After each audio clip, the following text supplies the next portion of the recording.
O'shaning uchun yaxshilab o'rgansanglar, cho'tki ishlab beradigan narsa. MMX ham o'rganish maslahat beraman. Agar CRT, PRT dan ham hammasidan eng zo'ri baribir MMX ham 100 talik. Всем hello guys, sizlar bilan har doimdek ekan. Bugungi mavzuyimiz take profitni qayerga qo'yish kerak degan mavzu bo'ladi.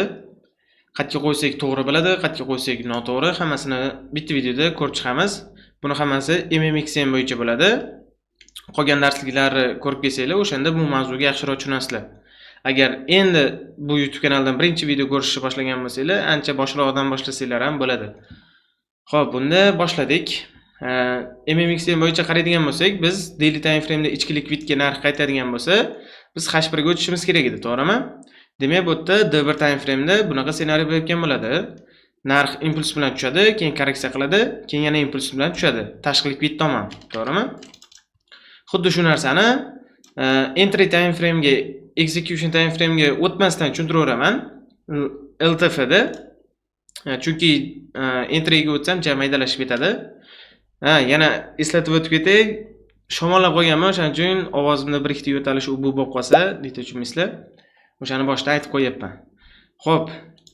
Buni ikkiga bo'lib olishimiz kerak bo'ladi. Scalp trade va day trade ga bo'lib olishimiz kerak bo'ladi. Ili swing trade ham bor orasida. Xo'p. O'shanisini ko'rib chiqadigan bo'lsak, birinchi ajratib olishingiz kerak bo'lgan narsa impuls bilan korreksiya. D1 time frame dagi, chunki ichki likvid D1 time frame da. Xo'p, impuls bilan korreksiyani ajratib olishingiz kerak. Korreksiya bizda bu tomonda, to'g'rimi? Chap tomonda. Narx korreksiya qilib ichki likvidga qaytadi, keyin impulsning tomonida narx tashqi likvid tomon yuradi. Xo'p, demak, bu joyi SMR deb olsak, bu joyi SMR nimaligini bilasizlar, oldingi videoda tushuntirib berganman. Xuddi shu joyi SMR qilib oladigan bo'lsak, demak, bu SMR dan chap tomoni korreksiya, o'ng tomoni impuls. Xuddi shuni ikkiga bo'lib olamiz. Keyin trade'larni ham aytdim. Scalp trade va day trade.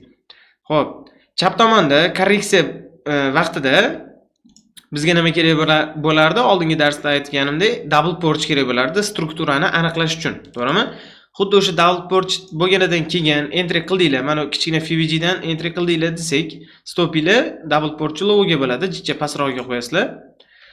Targetinglar qayerda bo'ladi? Ko'pchilik xato qilib targetni qo'yib qo'yadi, daily time frame dagi ichki likvidga qo'yib qo'yadi take profitini. O'sha narsa xato bo'ladi, chunki lekin baribir o'sha ichki likvidga borish kerak. O'shitgacha ishlab olsak-chi, o'shatdan keyin yopib yuboraman, keyin yana selga ochib, tashqi likvid tomon ishlayman, xuddi shunaqa u yoq bu yoq qilib ishlab ketaveraman deydiganlar chiqadi. U yo'nalish xato bo'ladi. To'g'rirog'i u take profit qo'yish xato hisoblanadi va o'ta ham chirishchir katta error va korreksiya tomonida ishlash qiyinroq bo'ladi. Shuni esingizda tutinglar. Korreksiya tomonida, masalan, narx tushdi, keyin ichki likvidga korreksiya qilganda narx o'ta ko'p manipulyatsiya qiladi va ancha qiyin chiqadi va sekin chiqadi narx. Masalan, bu yerda 7 kun, 1 haftalab chiqadigan bo'lsa, impulsning tashqi likvidga boradigan tarafi kerak bo'lsa 3 kun, 2 kunda ham chiqib qo'yishi mumkin. Bu yerda narx sekinroq, ancha qiyin yuradi. Range patroq bo'lib yuradi. Impulsli tomoniga o'tganidan keyin, SMR yasagandan keyin o'sha narx tezlashadi. Tashqi likvid tomon yurish uchun. Videoda qisqa tanaffus. Bu bizning Telegram kanalimiz. Bu yerda kunlik, haftalik ideyalar hammasi tashab boriladi va mana qanaqa pozitsiya ochganlarimni hammasini shu yerda ko'rib olishingiz mumkin. Va bu yerda community'dagi bolalarning qilgan natijalari sizlarga ham xuddi shu community'ga taklif qilaman va videoga qaytamiz yana. Xo'p, o'shanaqa moment unda take profitimiz qayerga qo'yish kerak ekan deydigan savol bo'lsa, take profitni o'zini likvidiga qo'yish kerak, o'zini hayiga. Masalan, double porch bo'ldimi, struktura yasaldimi, xuddi shu double porchni hayiga qo'yishingiz kerak. Bemalol bu yerdan 1 ga 2, 1 ga 3 olib chiqib ketsa bo'ladi. Kichkina time frame ga o'tib, ETF ga o'tsanglar, bemalol bu yerdan 1 ga 3, 1 ga 5 ham olib chiqib ketsa bo'ladi. U errorda gap muammo emas, bu yerda kichkina ko'rinyapti, to'g'ri. Gap errorda ketmaydi. Kichkina time frame ga o'tsanglar, cho'tki error chiqib kelaveradi baribir. Chap tomondagi scalp trade shu hisoblanadi. Korreksiyada bizda ishlash, korreksiya bo'layotgan vaqtda ishlash, bu scalp trade hisoblanadi. Xuddi shu scalp trade'da biz targetni uzoq qo'ymaymiz, o'zini maksimumga qo'yamiz. Yoki-da, masalan, yaqinroq turadigan buy side bo'lsa, chap tomondan. U tomonda ham yaqinroq buy side bo'lsa, agar erroringlar 1 ga 2 dan kam bo'lib qolsa, o'shanisiga qo'ysanglar bo'ladi. Agar 1 ga 2 chiqish uchun xatayab eng minimum 1 ga 2 ishlashingiz kerak-da, 1 ga 1 jicha kamlik qiladi. O'shanaqa vaqt oldida bo'lsagina, agar bo'lmasa majbur baribir o'zini hayda chiqib ketishingiz kerak bo'ladi. Ikkinchisi, xuddi shu korreksiya ichki likvidga chiqqunicha. Ichki likvidga chiqqunicha degan gap ham jiddiy xato bo'lib qoladi bir xilga vaqt. Premiumga chiqqunicha narx masalan D1 time frame'da shortda bo'lsa, o'sha premium discount tortasizlar, uni ham darsligi bor. Narx premiumga chiqqanidan keyin bo'ldi, uje trade qilish to'xtatib turasizlar. Ichki likvidga boradimi yoki premiumga chiqib sraz ketadimi, unisi bizga aloqador bo'lmasligi kerak. O'shanaqa vaqt chalg'ib qolmashimiz kerak. Premiumga chiqqanida biz uje trade qilish to'xtatishimiz kerak. O'shangacha scalp trade qilib, o'zini maksimumgacha double porchalarni maksimumgacha scalp trade qilib ishlab borsak bo'ladi, lekin uje premium yoki ichki likvidga kelganidan keyin biz srazi trade qilish to'xtatishimiz kerak. Chunki nega? Ko'pincha hozir bu yerda mana bu yerda SMR 10 soniyani turibdi. Real chartga o'tganinglarda ancha qiyin bo'ladi baribir.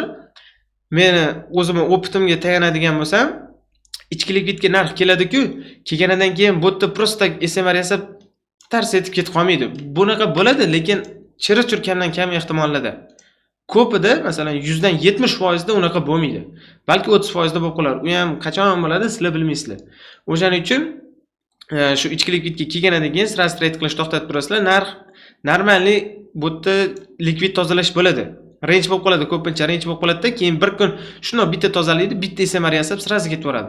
Ko'pchilik bu yerda SMR yasadi deydi, shortga kiradi, stop loss deydi, bu yerda yasadi, bu yerda yasadi deb hammasi stop loss yeganidan keyin uje narx bittada tushib ketadi keyin. Bitta SMR yasaydi, uje sizlar uje stop olib chiqib ketib bo'lgansizlar, uje trade qilishga uje holinglar qolmagan, keyin narx jichcha keladi-da, shu bilan sraz sizlarsiz ketib boradi. Ichki likvidga narx kelganidan keyin bu joydan sirazi ketib bormaydi. Shunisi esingizda tursin. Va esingizda turish kerak bo'lgan narsa, korreksiya vaqti scalp trade qilamiz. Targetlar uzoq qo'ymasdan o'zini hayigacha ishlashimiz kerak. Hozircha esingizda turish kerak bo'lgan narsa ikkita bo'ldi. Double portchi bilasizlar, u PDRA bo'lish shart, u boshqa mavzu bo'lib ketadi. Uje ikkinchi marta ham entry qildinglar. Biz hali ichki likvidga chiqmadik va premiumga ham chiqmadik. Demak, xuddi o'sha boyiga tema. Double porch o'zini hayigacha. PDHlarga yoki 2 kunlik haylarga o'shetlarga qo'yib chiqib ketsanglar bo'ladi take profitda. Katta take profit qo'yib olish kerak emas. Baribir, chunki korreksiya vaqti, korreksiya bo'layotgan vaqt narx sekinroq yuradi. Impulsning yurishiga qaraganda ancha sekin bo'ladi. Ili ko'proq chuqurroq korreksiya qilib, bizubit yoki stoplar yeb keyin ketib boradi. O'shanaqa vaqt biz stopga tushib qolmashimiz kerak. O'shaning uchun targetni uzoq qo'yib yubormasdan yaqin bir gigga bir guch ishlab chiqib ketishimiz kerak. O'zini hayda chiqib ketishimiz kerak. Xo'p, yana bitta narsani o'rgatib ketaman shu joyda, bu o'zi boshqa mavzu. Mana bu yerda ichki likvid, to'g'rimi? Mana yashil bilan daily FVG o'sha ichki likvid hisoblanadi. Narx shotga keldi-da, lekin yetmay qoldi. Jichchagina, to'g'rimi? Bu nima bo'ladi bizda? Ko'pchilik shotda ham yana aldanib qoladi. Nima deb o'ylaydi buni? Bo'ldi, narx accept qildimi yoki u bu narsa deydi-da, o'zidan kashf qilib, sekingina bo'ldi, narx shu ichki likvidga chiqdi, mayli jichcha yetmay qolgan bo'lsa ham deb, o'sha shotdan o'sha sel qarashni boshlaydi. Ular uchun qat MSS bo'ladi, bu joy MSS. To'g'rimi? Narx MSS bo'ldi, endi maytdan сделка ochadi shortga qarab. U xato, bu prosta double porch va bu nima bo'ladi? Kichkina yetmay qoladi-yu, kichkina pips. Agar sizlar ham bozorga ko'proq qarasanglar, ko'rasizlar bu narsani. Xohlasanglar hozir o'tib kelib qarab kelinglar. Ko'pincha shunaqa narsa bo'lib qoladi. Buni fake high yoki fake low deyiladi. Agar sellda bo'ladigan bo'lsa, bunaqa ssenariy fake low, agar buyda bo'ladigan bo'lsa, fake high bo'ladi. Bu aldonchi high degani, yolg'on high. Narx shotga tushganidan keyin naborot shotgacha ishlashi sizlarga ma'qulroq bo'ladi.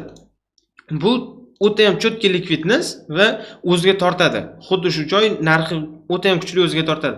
Naborot sizlar shunaqa moment, mana double porch olib turib, maytdagi PDRA dan bayga qo'shilib olsanglar, shotni cho'tki qilib target qilsanglar bo'ladi. Bemalol ushlasanglar bo'ladi. Cho'chimasdan ushlashga haqqinglar bo'ladi o'shanda. Chunki bu o'ta ham kuchli o'ziga tortadi narxni. Chunki ikkita narsa bu yerda. Ham buy side, ham FVG. FVG bilasizlar o'ziga tortadigan narsa, buy side yechilish kerak bo'lgan narsa. O'shaning uchun zo'r o'ziga tortadi shunaqa momentlar yaxshi ishlab olsa bo'ladi. Har bittasini sezayotgan bo'lsanglar, o'zini hayiga qo'yilyapti. Narx ichki likvidga hammasini bundoq qilib, hammasini botga qo'yib qo'ymayapman-da, take profitini. O'zini hayiga qo'yib chiqib ketyapman. To'g'rimi? Shunaqa kichkina errorlar ishlab, bu scalp. Bekorga nomi ham scalp trade emas. Kichkina punktlar orasida bo'ladi va targetimiz kichkina bo'ladi. O'shaning uchun scalp trade deb nomlaymiz buni. Xo'p, biz kutdik, ichkilik bitga kirdi narx, uni kutganimizdan keyin SMR yasadi deylik. SMR botni yasabdi mana. SMR yasaganidan keyin bizga birinchi double port kerak bo'ladi. Narx MSS bo'ladigan struktura o'zgaradigan joyini ham bilasizlar, to'g'rimi? Double o'zidan avvalgi double portchi low'i strong low hisoblanardi. Strong low bu MSS bo'lish uchun joy. Mana qizil bilan belgilab qo'yganman atelabdan. Narx shu joydan o'tib ketganidan keyin SMR yasa bo'lib, xuddi shu joydan narx pastga tushsa, tanasi bilan buzib o'tsa, bo'ldi, struktura o'zgardi. Low time frame'da struktura o'zgardi. Buni MSS deb olamiz. Keyin bizga nima kerak bo'lardi? Strukturani aniqlash uchun yana bitta double port kerak bo'ladi. Endi bu safar shortga double port. Bu tomonda baygi double port bo'lib ishlab chiqib ketgan bo'lsak, endi narx SMR yasagandan keyin sell side of the core ga o'tganimizdan keyin uje sellga double port izlashni boshlaymiz. Boya aytdim, buni ikkiga bo'lib olishingiz kerak, korreksiya va impuls tomoni deb. O'sha impuls tomoniga o'tdik. Uje bo'ldi. Korreksiya tomonini unutasizlar. Endi impuls tomonida ishlashimiz kerak. O'tda ham saltak ham ssenariy bir xil, prosta take profit botda sizlarga ko'proq yoqadi. Uzoqroq bo'ladi chunki take profit va katta error chiqadi bemalol. Double port berdi. Double port qoidasi bor, PDRA bo'lish shart bilasizlar. Mana bu yerda BPR bor deb tasarruf turamiz. Narx shu yerdan MSS berdi. Bu yoqda uje. Bu yerdan MSS bergandan keyin biz entry qana qilardik? FVG dan entry qilib, take profit korreksiya tomonida o'rgandik, o'zini highgacha, demak, uje shortda o'tganimizdan keyin, demak, o'zini lowgacha bo'ladi. Bu birinchi take profit. Agar birinchida masalan double port bo'lgandan keyin struktura uje strong highlar yasalganidan keyin sizlar take profitni uzoqroq qo'ysanglar bo'ladi. Qatga OC ga qo'ysanglar bo'ladi. Mana original consolidation inglizchada jazor emasman, o'shaning uchun yaxshi o'qiy olmayman. O'sha yerga bemalol qo'ysanglar bo'ladi. Lekin hammasini ham emas. Masalan, teparoqdan kirsanglar, strong high cho'tkisi bo'lib turgan bo'lsa, aytdan strong high cho'tki bo'lib turgan bo'lsa, ana tasdiqlar hamma narsa uje aniq bo'lib turgan bo'lsa, o'shanaqa vaqt swing trade qilib ochsanglar bo'ladi. Bu balki day trade bo'lib ketar. Masalan, bir kun ichida tushib ketar siraza narx, katta impuls bo'lib, yoki 2-3 kun ichida tushar, unisini aloqasi yo'q. Prosta sira swing trade qilib ochib qo'ysanglar bo'ladi. Agar xohlasanglar, sizlarga normalniy error kelib chiqsa, shu yerdan nima deydi, ETF da entry qilgan bo'lsanglar, uje monologgacha kamida sizlarga 1 ga 3, 1 ga 5 bor degani. Endi har xil vaziyatda har xil bo'ladi. No katta ehtimol bilan shunaqa bo'ladi. O'shanaqa vaqt shu yerda chiqib ketsalar ham bo'ladi. Chunki o'zingizlar riskli, o'zingizlar qo'lingizda baribir, ili tezroq chiqib ketsalar shunchalik yaxshi bo'ladi. Chunki narx baribir korreksiya qilishi bor. O'shanda psixologiyalar ancha qiynalib qoladi. Yana bitta maslahat bor. Birinchi stelka ochasizlar, uni swing ushaysizlar.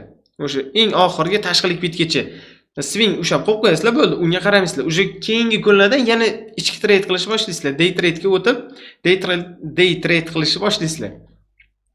Xo'p, bizda yana bitta double port bo'ldi, to'g'rimi? Bu joyda narx lowdan o'tib ketdi, oxirgi yasagan o'zini lowdan o'tib ketdi. Demak, bu SMC bo'yicha boss bo'ladi. Bizda prosta tak MSS deb olsak ham bo'ladi. Buni E2 deb yozib qo'yaman men ko'pincha. Xo'p, o'shanaqa bo'lgandan keyin double port berdi, yana struktura paydo bo'lyapti. Bizga PDRA lar kerak. PDRA bu yerda order block bo'ladi. Har doim FVG bo'lmaydi. Narxda o'zi bunaqa chiroyli ssenariy bo'lmaydi o'ziqchachon. Prosta tushunishinglar uchun shunaqa ssenariy tushuntirib beryapman. Real chartga o'tganidan keyin o'sha bozorga moslashishni boshlaymiz. Xo'p, PDRA bor. PDRA ga keldi narx, MSS lar tasdiq qilib berdi. Entry time frame ga o'tdik, biz entry qildik. Stop loss highga, take profitni xohlasanglar, endi xohlasanglar emas, ko'pincha to'g'riroq, yaxshirog'i desak, to'g'ri bo'ladi. Yaxshirog'i o'zini lowda chiqib ketishingiz kerak. Boya korreksiya vaqtida qanaqa qildik? O'zini highda chiqib ketdik. Endi bunisida o'zini lowda chiqib ketamiz. Chunki bu day trade. Bir kun ichida borib qo'yishga ulgurmasa, demak shu yerda chiqib ketganimiz ma'qul. Agar punkti normalniy bo'ladigan, error normalniy bo'ladigan bo'lsa, chiqib ketganimiz ma'qul. Chunki bizda nega oxirigacha OC-gacha ushamaymiz bunisini? Chunki o'zi bizda bitta swing trade bor. Biz har bittasini swing trade ga ochaversak, u har bitta korreksiyamda oyapganida, masalan, narx maytdan kelib turib, jicha korreksiya oladigan bo'lsa, bo'ldi. Ko'pini stopini yeb, keyin chiqib ketadi. O'shaning uchun bitta donasini swing trade ga ushaysizlar. Chunki hamma ham swing trade ushamaydi, bir xilgina prosat bermaydi. No mayli, agar ushagilar kelsa, ushasanglar bo'ladi swing trade. No katta ehtimol bilan o'sha ikkinchi, uchinchi entrylaringizda o'zini lovida chiqib ketganinglar yaxshi. Double porch lovida yoki PDL, o'shunaqa 2 kunlik lov, 3 kunlik lov, o'shunaqa joylarda chiqib ketganinglar yaxshi. Va bu yerda yana bitta targetga qo'yishga joylar ko'payadi уже impulsning tarafda. Oldingi safar korreksiya tomonida strong lowlar bor edi, to'g'rimi? Har bitta double porch lowi strong low hisoblanardi. Xuddi o'sha lowlar endi bizda sell side vazifasini ataydi. Bunisida entry qildinglar, masalan, day trade ga entry qildinglar. Narx impulsli tomonidamiz, to'g'rimi? Korreksiyada bizda bildik sekinroq yuradi. O'sha impulsli tomoniga o'tgandan keyin narx impulsli va kuchliroq va ko'proq punkt yurishni boshlaydi. Sizlarga kamlik qilishi mumkin bunaqa kunlarda, chunki impulsni har kuni yuryapti, narx tashqi likvid tomon impulsni yuryapti, sizlarga kamlik qilyapti eri. O'shanaqa vaqt oldingi chap tomonga qaraymizda, korreksiya tomonidagi likvidlarga harakat qilishni boshlaymiz. Sell side bo'ladi. Bu strong low hisoblanmaydi, chunki oxirgi strong low buzib o'tildimi, demak bu yerda struktura o'zgardi уже. Endi bular просто tak sell side bo'lib qoladi. Hop. Errorlar ko'proq bo'lish uchun xuddi shu sell sidelarga harakat qilsanglar bo'ladi. Yonrog'ida bo'lsa, yana uzoqdagina o'zi ham 4 kunda boradigan sell sidelarni target qilib olmaylardi, sal insof bilan o'zingizga qarab, bugun o'sha yergacha bora oladimi degan savol o'zingizga berib, o'shanaqa sell sidelarga take profit qo'yishingiz kerak bo'ladi. Xo'p. Keyin day trade har doimgidek bitta swing trade ochdikmi, o'sha qolganlarda day trade qilishni boshlaymiz. Yana o'sha narsa, bu safar double porch bo'lmasligi mumkin. Hozir bitta narsani tushuntirib ketaman. Oxirgi mana entrydan keyin ancha kerakli narsa, o'shani o'rganib olsanglar ko'p asqotadigan narsa. Xo'p. Har doim double porch bo'lmaydi. Double porchga qarab har doim ham ish qila olmaymiz, chunki narx nima deydi? Bitta impuls, korreksiya impuls qilib narx tushib ketish ehtimoli ko'p, baribir har doim double porch berish qiyin. O'shanaqa vaqt nima bo'ladi? Bizda ichki likvid H1 bo'yicha, endi bunisi masalan bunisi strong high, buni range deb oladigan bo'lsak, buni 50% kerak bo'ladi. 50% ning tepasida bizda ichki likvid kerak bo'ladi. Boya biz D1 time frame da ichki likviddan tashqi likvidga harakat qilib ketgandik, to'g'rimi? Endi buni H1 dagi ssenariy bo'ladi. Masalan, bu joyda. Buni range deb oladigan bo'lsak, premiumga chiqadi, FVG ga tegadi ichki likvidga, keyin o'sha yerdan tashqi likvidga o'zini sell sidegacha chiqish kerak, tushish kerak narx, to'g'rimi? Xuddi o'sha narsa, prosta MMX ham o'sha H1 time frame ga o'tadi, keyin bunisidan maydalashtirib entry qilasizlar. Xo'p, bizda double porch bo'lmadi aytganimdek, ichki likvidga keldi narx va entry berdi bizda. Shortga, stop loss o'sha high ga, take profit, low ga qo'yasizlar. Agar lowda errorlar kamlik qiladigan bo'lsa, masalan, o'zini lowga qo'ysanglar, tashqi likvidga H1 bo'yicha tashqi likvidga qo'yadigan bo'lsanglar, agar error kamlik qilib qolsa, pastdagi sell side'ga qo'ysanglar bo'ladi. Masalan, budagi sell side'ga, bu tomonda double porch bo'lgan, o'shani sell side'ga qo'ysanglar, bemalol bo'ladi. Errorlar yetsa. Agarda yana bitta narsa bor, buni OC ga qo'ysanglar ham bo'ladi. Oxirgisini, chunki nima deydi, ICT ni Michael brat bor, Michael Tog'o.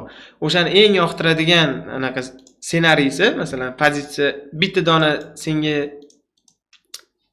jicha tilim chalgashib qo'yapti-da, shu ingliz tilini aytaman desam, shu tilimga nimadir bo'lib qoladi. No xo'p, mayli. O'sha eng yoqtiradigan pozitsiyasi shunaqa bo'ladi uni. Oxirgisida OC ga jicha qolganda ishlab olsa, o'shanga eng kayf beradigani o'sha. Qarachi shu tushundinglar-ku. Adashmasam bu gapni ko'pchilik eshitgan. O'shanaqa moment OC ga ishlab olsanglar bo'ladi. Boya aytdim, bitta narsa bor dedim. O'sha narsa bunda bizda ganna kerak bo'ladi yoki FVG ni 50% ligi. Korreksiya bor-ku, daily time frame dagi tashqi likvid va bizdagi ichki likvid. Xuddi o'sha joydan OC ni low-dan high ga tortamiz, SMR high ga tortamiz. Bizda teng yarmi kelib chiqyapti. Buni rangini to'g'ri qilib, qizil qilib qo'ysam, ko'zingizga yaxshi ko'rinadi. Teng yarmidan narx pastga o'tadi-yu, impulsning tomonida. Korreksiya tomoniga aralashmaymiz. Impulsning tomoniga xuddi shu 50% dan pastga o'tadi-yu, MMX ham ssenariysini общий 50% dan pastga o'tganidan keyin narx sizlar o'ylaganlardan tezroq pastga tushib ketadi.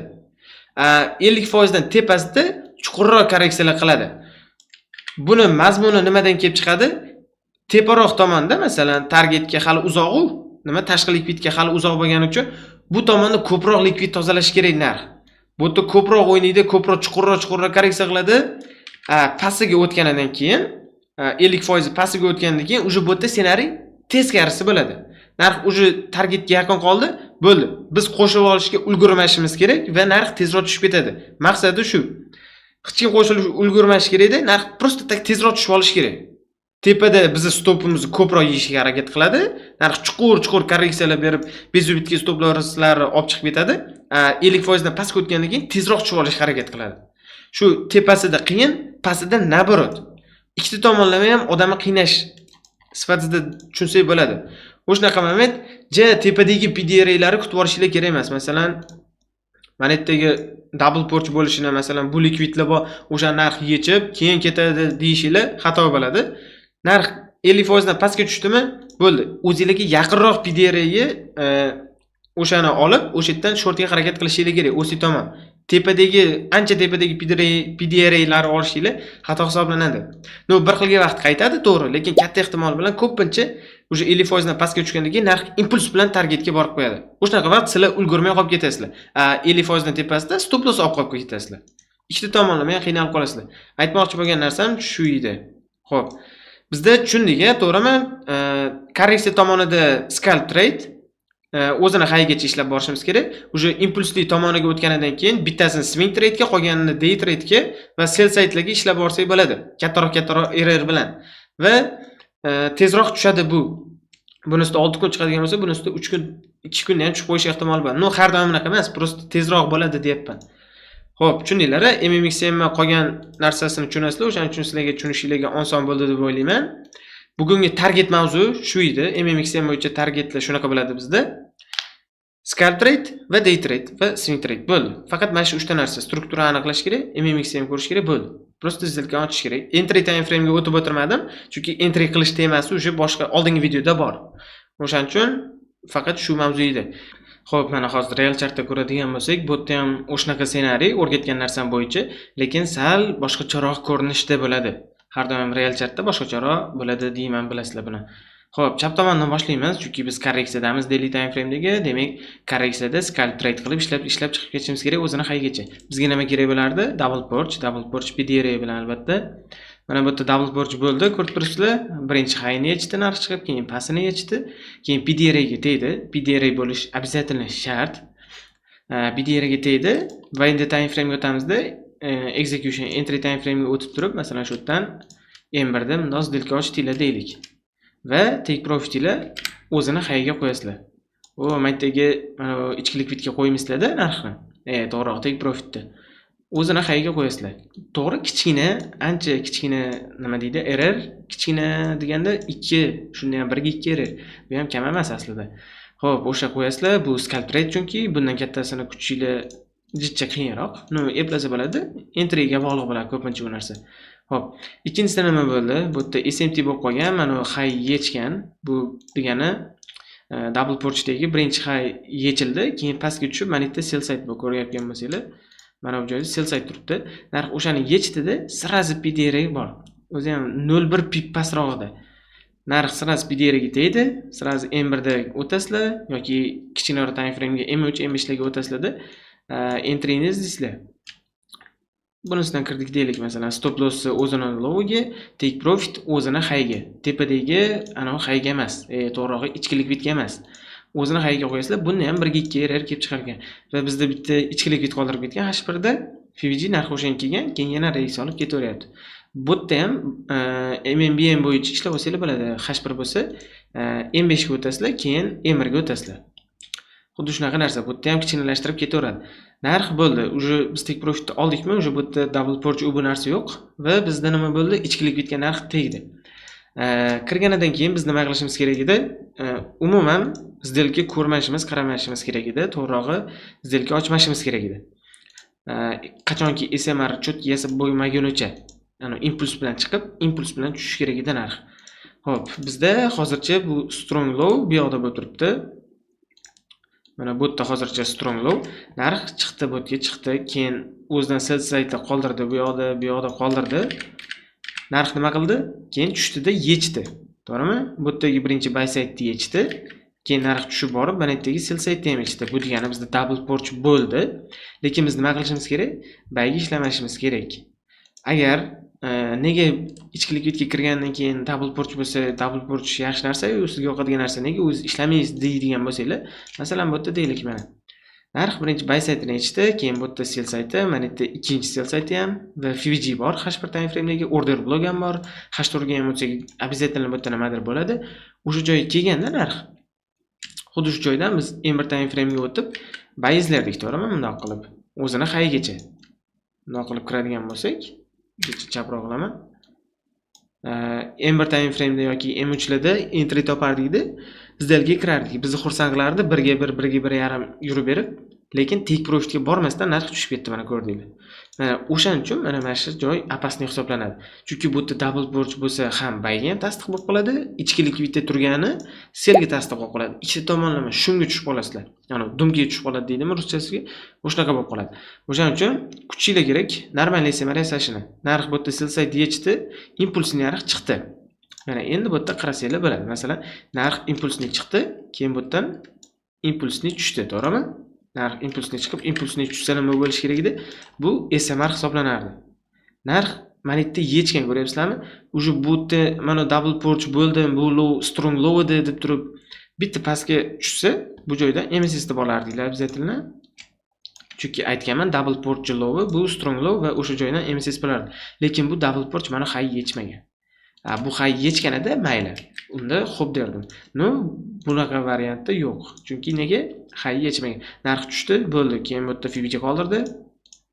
Xuddi shu joydan kirib, sizlar sellga harakat qilardinglar. Va uzoqlar target qilib yoki o'zini minimumlarni target qilib, sellga harakat qilardinglar. Lekin sell ham xato bo'lardi. Chunki narx SMR yasamagan. Chunki bu yerda narx sekin chiqqan va sekin tushgan va double purch umuman strong low bu yoqda bo'lyapti, ancha chuqurda. Bu yerda strong low yo'q. Narx chiqdi, tepani oxirgi marta tozaladi. Mana kichkinagina tozalagan. Narx tozaladi, keyin impuls bilan tushib ketdi. Demak, double purch, oxirgi double purch low qayerda? Bu joyda bizda. To'g'rimi?